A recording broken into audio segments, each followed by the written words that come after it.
Hey guys, welcome back to my channel. My name is Rachel and welcome back to 30 Days of Begonia.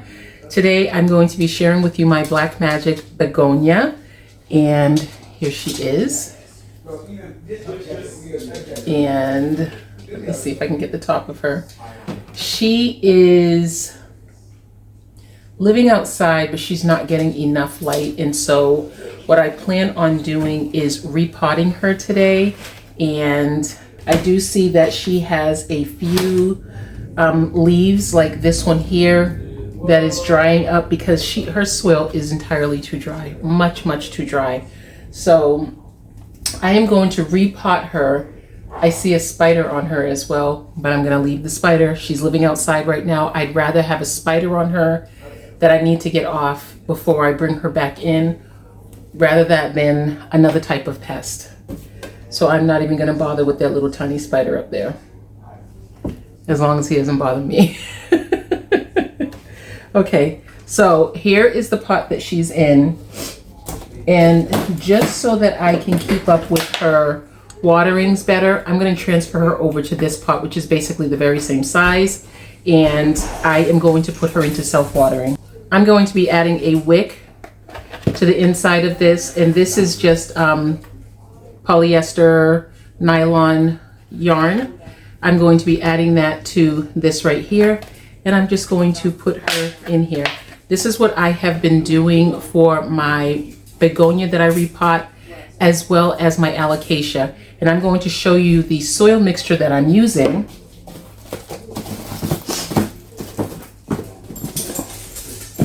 This is the soil mixture that I have been using. You can see it through the container.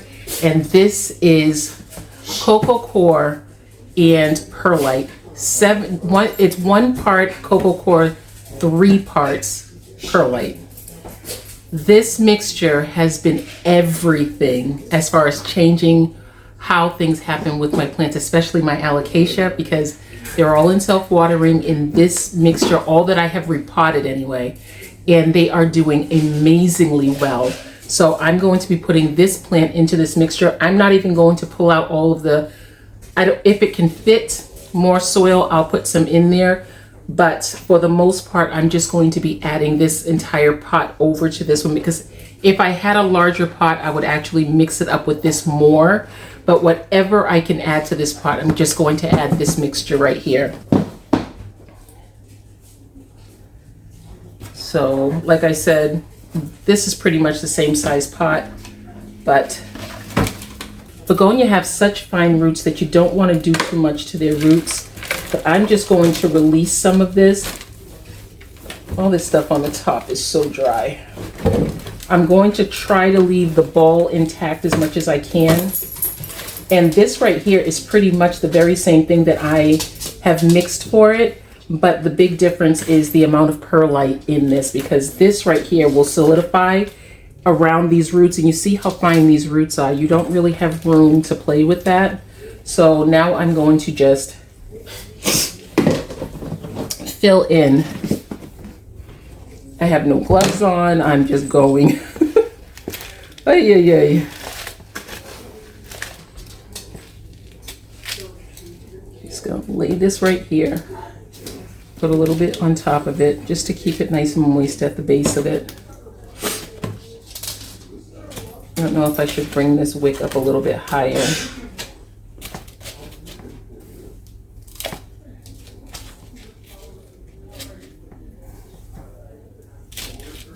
Okay.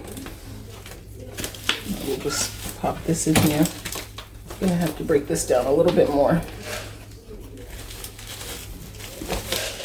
This is so dusty and dry.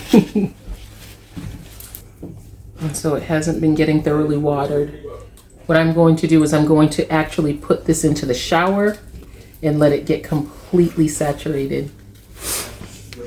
Her repot is done. I am going to put her into the shower so that she can get completely saturated, because I'm sitting here, I use my entire container, and look at that. You can see that it is just not, it's not wet. And so, and this plant does like to have its moisture, so I don't want to leave it without its moisture. It's such an incredibly beautiful plant. I want to show you the one that I have living inside the house. I just want to show you the one I have living inside. It's a cutting I took from this because I think I've mentioned it a couple of times that I usually take a security cutting when I get these plants just to make sure that I will have it if something goes wrong. So this is the cutting that I took from it in the very beginning, and it is living inside the house right now. She's so beautiful. Look how pretty these leaves are. She is living in semi-hydro. She has lots and lots of roots, and she's beautiful. Look how gorgeous she is. She was just a couple of leaves when I put her in here. I just took a snip of the top of the plant and I put it over here. And she just grew just like this. Look at the backs of these leaves. Woo! That's gorgeous. That is so beautiful. So what I will do, I will give this one more light. And if you look closely, this plant actually has hairs on it. Can you see it? Can you see the little red hairs sticking out of the side of it? It's so beautiful. So it adds so many different facets to it because it is, ooh, that's a beautiful plant. And just to tell you how different it has been for me to have these plants live in this mixture, which is actually the reason why I started using this mixture is because I have been really interested in African violets lately. And I noticed that when I was watching African violet videos, a lot of people were saying that the mixture that they use is 1 part coco coir and 3 parts perlite. And then they keep it in self-watering. And that's what keeps the African violet happy. And I said, but that sounds like exactly what an alocasia needs or a begonia needs, so that they're not super wet and soggy with their fine roots as much as they are just happy. And so I tried it. And look at the results with this Ivory Coast alocasia. Okay. This plant is so happy. And as soon I bought it with the intention of using it as a test subject, and this plant has taken off. I don't do anything with it. There's just nothing that I do with it. But right now, I never have any problems with it because I don't really think about watering it. I think it dried out. Like the reservoir right now is dry, but I give it a couple of days because this is still, I can see that this is still moist, and this string, it's not bone dry. It just has a little bit of moisture in it. There's just a little string that's sticking out of the bottom. And so I know that maybe tomorrow I'll put some more water in the reservoir and it'll be fine.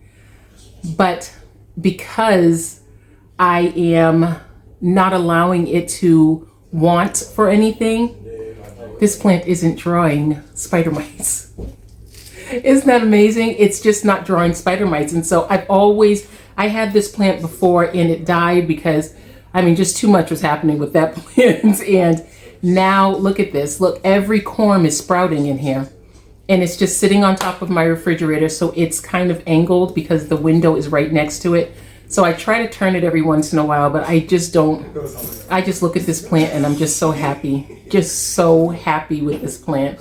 But all I did was put it into self-watering, but it's in the same mixture as the African violets, and that has been working out so nicely. I have quite a few of my alocasia that I've changed over, and this is going to make it so that I can have my alocasia inside and I don't have to push them into dormancy during the winter months.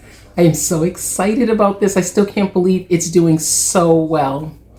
But that was just talking about the substrate that I put this begonia in, because I know this plant needs constant moisture, but it does not want to be soggy, but it definitely wants to have its moisture.